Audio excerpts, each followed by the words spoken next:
Welcome back to Keys to the Game podcast with Braden, Johansen, and Daniel Pennetti. We got playoff football for you now. After 3 regular season weeks of this podcast, we are bringing you our first playoff presentation of this.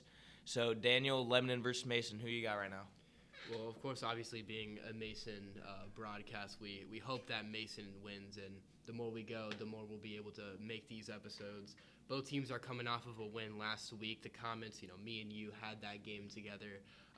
They looked as good as they have all year, and it's best that they ended off on that going into the playoffs. The offense was rolling, the defense had. We said last week in their game against Lakota West that they had their best defensive performance. This week last week against Lakota East, probably even better. You're able to shut out one of the top scoring offenses. Of course, East was without their quarterback, Jamison Kitna, but they still had an incredible game led by their best linebacker, Kai Woolfolk, the senior. Got over 100 total tackles for the year off of that game, 2 forced fumbles. Everyone was just clicking. Yeah, I know if you listen to that broadcast that we did, you heard us say a ton that was just the best game we've watched Mason play all year, and we hope that they can take that into this game. Coming into Lebanon, going to have to watch out for quarterback Luke Failer. Got a completion percentage of 57 on the year right now. Hoping to probably bring that up at this game. Probably trying to blow up here, bring Lebanon to the second round. Yeah, he's a sophomore, and he's one of the best quarterbacks in the ECC already. He's thrown for about 1,800 yards so far this season.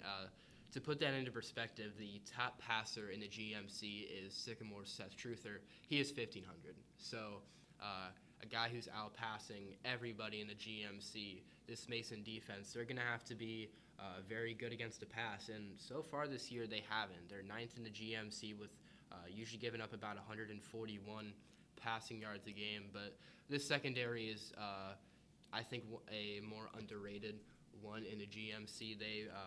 They've answered to the test, especially the last couple of weeks. We'll move on to the offensive side for Mason. A guy who finally had a huge game last week was the senior wide receiver, Braden. He was a top 5 receiver in the GMC last year, and it just felt like all year he was just not himself. He just wasn't having those big games that we saw last year. But, against East, he finally had a breakout game. 5 receptions, 107 yards. He had a 41-yard jump ball right before the first half ended, and then a 37-yard touchdown. It was great to see him get going. Yeah, and then you look at that, and you also saw Mason running the ball a lot due to East's great pass rush. And then you saw Adesanya break out in a big way last game. Had a bunch of yards, had a touchdown for them, and was able to punch it through a bunch. Yeah, 17 carries for 86 yards and a touchdown. He's really stepped up after the absence of Sky Talley. Adesanya has really done a nice job of filling in for that role. The last time that the Comets faced the Lebanon Warriors was in 2020, where they took a 34-16 win, and these are two teams that they have big rivalries, but they don't see each other in season much. It's been a couple of years, although I do hear rumors about potentially a regular season game next year, so that could be really exciting.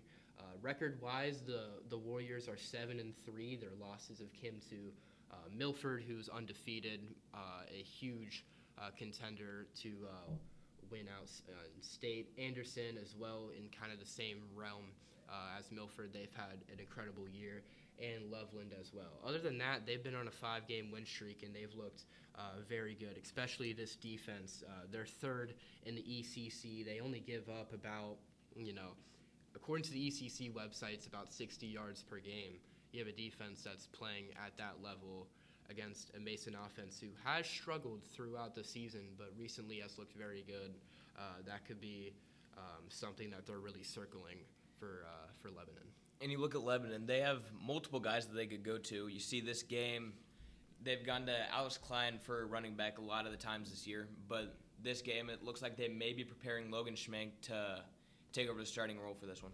Yeah, Schmank has been getting more of the carries recently. They had some injuries at the running back spot. Those statuses we are unaware of. But the freshman, he's done very nice, had 17 carries, only about 40 yards last week against a nice Winton Woods defense. So it's going to be up to most likely this past game. Mason has done a great job against the run this year. We look at Failer last week, 15 for 28, 119 yards, a touchdown, and an interception. Some of the big targets for Lebanon is the senior Kyle Koch. He's been very nice this season. And I'll end off my little analysis on the defensive side. They have two guys who are in the top 5 for sacks.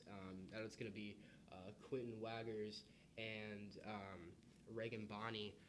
Both have about a combined of 20 sacks on the year. So Mason, the offensive line's been pretty good this season. They're going to need to figure out a way to get the senior Quinn Brown some time in the pocket. I believe that's all we got for you this week, unless, Daniel, you got something else to say? I think that's it. Yeah, so we enjoyed having you. If you've been a loyal listener since day one, we appreciate you. If you're just joining us, thank you a lot. We enjoy all of you. Thank you all for listening, and hoping to bring you a win today. Go Comets.